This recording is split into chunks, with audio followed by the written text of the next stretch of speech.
Hello, good morning to everyone. Hi, I'm so glad. Dito po kami sa church ngayon. Ito ang matakaw sa kape. Ang aking... Nakalive ka? Hindi. Na-upload ko to sa YouTube. Ito po ang aking mga kapatid sa church. Hello. Hi, sis Lani. Sis Lani. Nakalive ko. Hindi live to. Video lang to. Kala ko. Asan na? My dear sis Priya. Hi. Nagtagal ako ng mask. Nagtanggal ka ng mask? Oh, dali. Ayan. Si hi. Sa vlog to Sino picture? Wait mo. Vlog na siya. Nasa vlog yun Nasa YouTube yun Ay, nakulong. Nakikita nyo kayo sa YouTube Okay. Yan po. Nakalive ka na? Yan. After ng church, may mga coffee, may mga sandwich. Ito po. Nagla-live ka pala? libre na. Ha? Akala ko picture. Live. Hindi, wala. Pang-upload ko sa YouTube. Akala ko. Okay lang. Hello? Akala ko kasi picture. Artista na kayo. Artista na. Ito po yung babae matako sa kape. Mahilig Ayan. kasi sa live yan eh.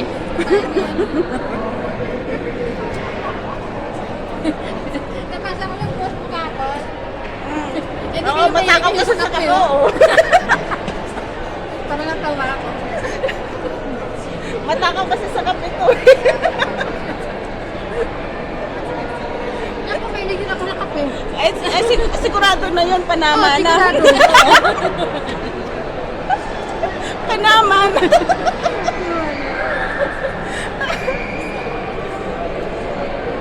Basta matakaw sa kape, Panama na yun.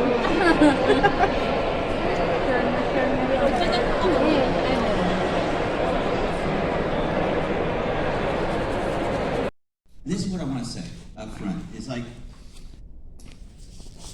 gosh, I don't want to tell you how many years ago, I guess now. It's been more than 25 years ago, I started following Jesus. And that night, I was watching TV. And back then, they had the church channel, and there's some crazy stuff on there. I understand that. But this person on the channel, I don't know who it was, Billy Graham or somebody else with purple hair, but they talked about the love of Jesus. And that night, with a fifth of Tavarsky vodka drunk, I believed it.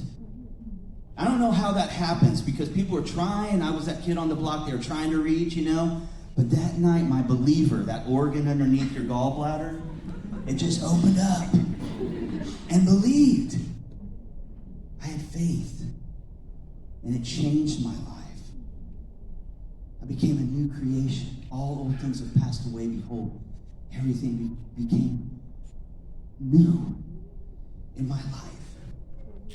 I treasure that moment. And it seems like it wasn't 25 years ago. Now, years gone by, gray hair, aches and pains. How many of you know what I mean? Brand new, now what? Now what? Have you ever been overcome by stress? Have you ever been overcome by anxiety? Is there anybody in here, can we get real today? Is there anybody in here that's faced depression? I mean the dark, dungy crud. Have you ever been in the cave? Yeah? I have. Has anyone ever experienced something that's happened in your life that's just paralyzed you? Paralyzed your faith. You have felt stuck. I'm hearing and I'm praying a lot these days. People are stuck. People feel stuck in their faith. They're overwhelmed by things that they haven't been overwhelmed in for a long time. And so through prayer and through cry of our heart in this church, that we are in this thing together. We want to be unstuck. We want to be moving forward in faith in Jesus. The goal is not to become better people, perfect people. We serve the perfect one. But the goal is to be being transformed, looking like Jesus. So we want to make sure we're making this point through this brand new series that, yes, brand new. Some of us were like Jesus, like lightning bolt, dark and night, delivered from drugs and all that. And others, it's a longer, process. But that was a beginning point. Salvation is a new beginning and an ongoing process. So we're not into formulas or 3 points to better you, okay? All that simple stuff usually doesn't work. But there is some universal truth that we're going to share today. Grace plus truth plus time is the process of salvation. And the cry of our heart is if any of you here sitting here this morning feel like giving up in your faith, that you would feel infused with hope again, jolted. Some of you are getting it right now. Even some of you during worship today, something just, there was a new level raising up in your heart. May God continue that. I know a lot of you, but my name's Tim. I'm one of the pastors here. And we have today a good friend, and Amy Kellogg is a good friend and counselor on staff with us today. We're gonna talk about the parable of the fig tree. So would you start us off in prayer? Let's pray. Father, we come before you this morning, and many of us have been there, over there right now, where we believe, but we feel stuck. Open our eyes and speak to our hearts about what it looks like for the message of Jesus to transform us day by day, even when we become overwhelmed by hurts, by confusion, by fear, or by doubt. Holy Spirit, encourage us today with hope through your word and your presence. Amen. So let's look at Luke chapter 13. This is Jesus' words in red. I love Jesus' stories. The greatest storyteller. He tells this parable. He says, a man had a fig tree. Okay, we got this plant here. Obviously, it's not a fig tree, right? Okay, I don't know what a fig tree looks like. It is plastic. Can we get a live plant, for goodness sake? Okay, so as I'm reading, imagine this. Okay, so a man had a fig tree planted in his vineyard, and he came seeking a vine dresser. Okay, spoiler alert. The vine dresser, Jesus. He's the hero of this story. He said to the vine dresser, look, for 3 years now I've come seeking fruit on this fig tree, and I've found none. Cut it down. Why should it even use up the ground? Does anybody ever feel like that? Why am I even using up the air? But Jesus here, the vine dresser, says, Sir, let it alone this year also, until I dig around it and I put on manure, fertilizer on it. Then if it should bear fruit next year, well and good. And if not, then you can cut it down. So there are a lot of sermons about this parable of the fig tree. There's some theology, some psychology here today, but we really want practicology. Practicology? Yeah.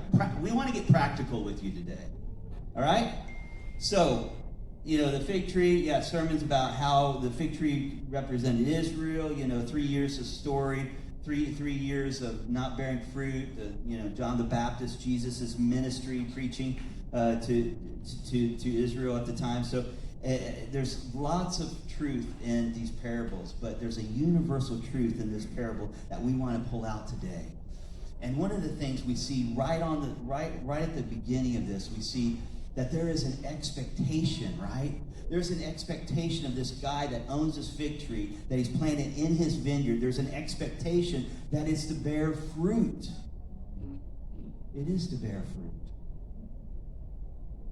There's an expectation as brand new people, as followers of Jesus, that we're to bear fruit.